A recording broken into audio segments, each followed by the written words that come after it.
Okay, so let's get started. So we're on page 12. So yesterday, towards the end, we were discussing the very important halacha about head covering, wearing a yarmulke. Once again, I want to remind everyone, if you're out there on the Zoom link, so if you could mute yourself, I would greatly appreciate it. But again, wearing a yarmulke, and we discussed about is it Medina, is that a minhag? But again, we saw the Taz and the Marsham that basically today you got to wear a yarmulke.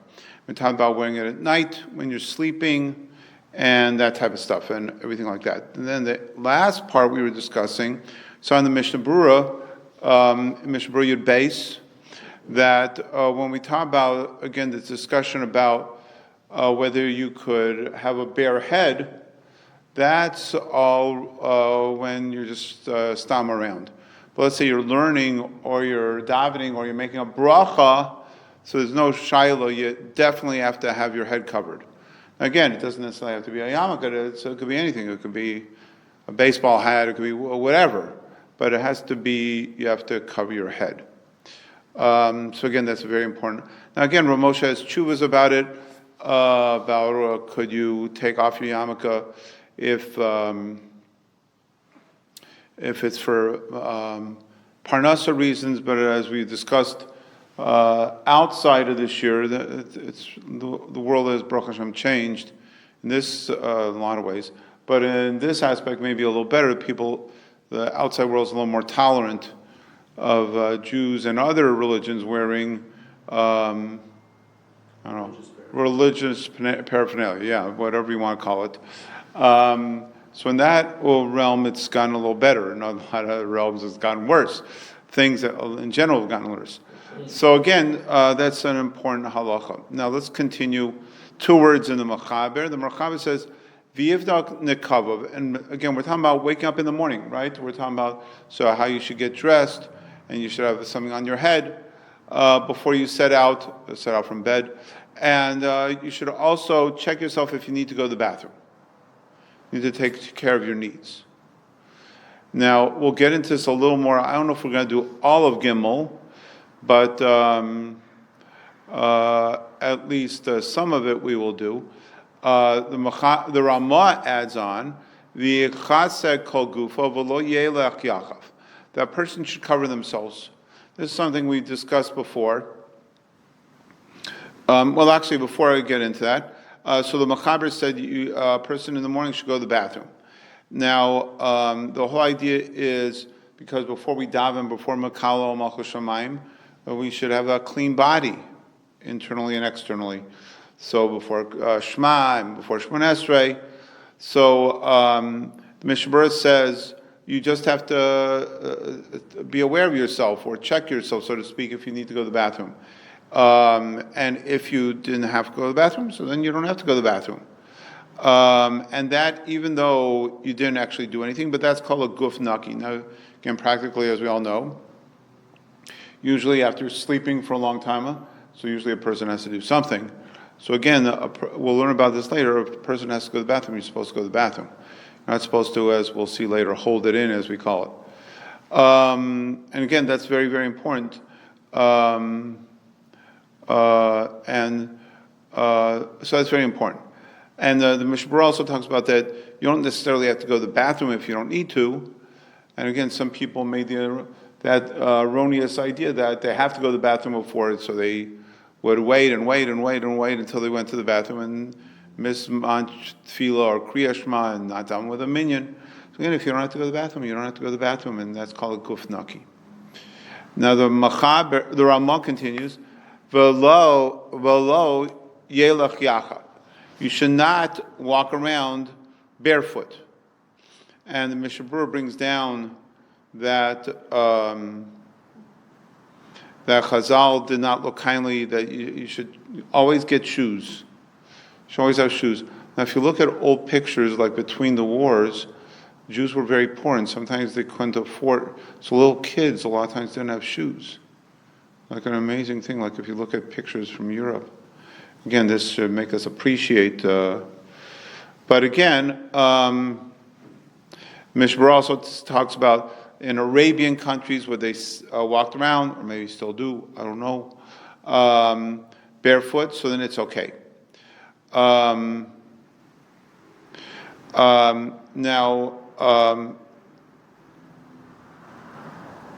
the Marsham also brings down that when we say a person, Mishnah Berurah brings this down, the person should sell anything he has in order to buy shoes. So he says, he brings down the Magen Avraham, that even in a place where it was their custom to go barefoot, let's say like Arabian places, still on Shabbos, a person should wear shoes. Even in places where they didn't wear shoes. You should still on Shabbos wear shoes. And he says that, the Magen Avraham says that's a midas snius. Midas snius, not to ever go barefoot. I don't know ever, but I know a person shouldn't go barefoot because it's snius reasons. So again, even in places where they did go barefoot, again like Middle Eastern countries, but still a person should not, because it's sneeze, go barefoot. How about from the bed to the bathroom? Yeah, we're not talking about that. We're just talking about, like in general, walking around. Some people go in their backyard, yeah. Things like that. In the house, it's okay? Yeah, I've seen people do that. But again, yeah. Okay, Gimel. Now again, we're not going to do necessarily everything in Gimel, because... but we will do a lot of it. But let's start it. So it talks about halachas of going to the bathroom. Now again, this is an amazing thing that even when we go to the bathroom, we have to comport ourselves in certain ways. Again, like we saw before, in Aleph, Hashem is everywhere. So again, there's always somebody in the rearview mirror, even if you think there's nobody there. So a very interesting halacha. So this is based upon the Gemara in Brachos, as you can see. Kishechanas the Beis Hakisa Yomar Hiskabdu Mechubdai. There's a tefillah that's it's brought down in like you're speaking to, and there's a whole discussion about this. That you ask the Malachim. So Chazal tell us that there's we don't see it obviously, but there are destructive forces that we cannot comprehend that are around us constantly. But there's also, hopefully, positive forces, malachim, that protect us and accompany us and go with us. So you're asking those malachim to wait while you go to the bathroom. So the Mechaber says, "Ve'achshav," and now, lo nagul amro. The custom is not to say it. The Mishnah Berurah explains, because let's look at the Mishnah Berurah Aleph. Ki ein anu muchzakim liyarei shamayim shemalachim malachim osanu. We're not. We can't assume that we're on the level that malachim accompany us. Shemavaksham sheamtinu aleinu ad sheneitzei. That we should ask them, wait here for me. So again, if you can imagine, it's analogous. Somebody, like important people, they always have somebody with them, a gabbai or whatever you want to call it. So, when they go to the bathroom, the gabbai doesn't go with them. So you say, wait here, until I come back out. So to speak, the same thing would be in a metaphysical way, if you want to use that term. And so you're asking, so the Chavetz Chaim says you can't, we're not on the madrega to say, malachim, wait for me. Now this brings up a few very interesting points. And that is, we're talking to malachim. In other words, there is a halacha that we're not allowed to daven to anything except for Hashem. So, you're not believe it or not, it's a very big issue in Slichas, especially during Yom Noraim. We say, Malachei Rachamim Mashar say Elyon, Chanana Pnei Elyon. We ask the Malachim, Malachei Rachamim Mashar say Elyon. and we ask them, please beseech Hashem. Believe it or not, this is a very controversial, and some Gedolim, even recent Gedolim, did not say it or changed the language. Because you're not allowed to daven to anything except for Hashem. There is a whole big issue. Let's say you go to a Beis HaKvaros, and the Mishnah Berurah talks about it.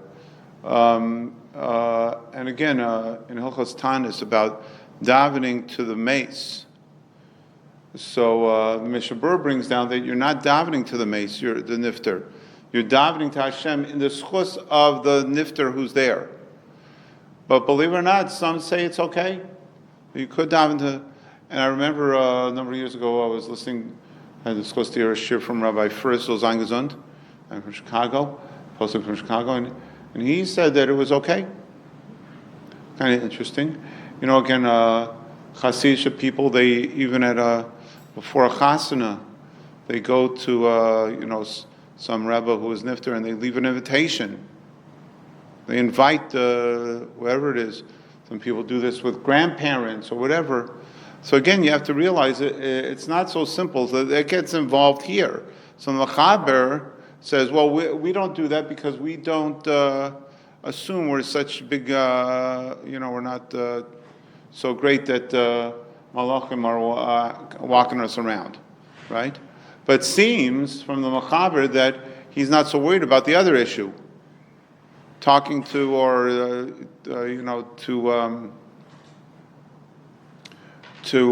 something, beseeching something. Some people say this is different because you're not davening; you're just saying, "Wait."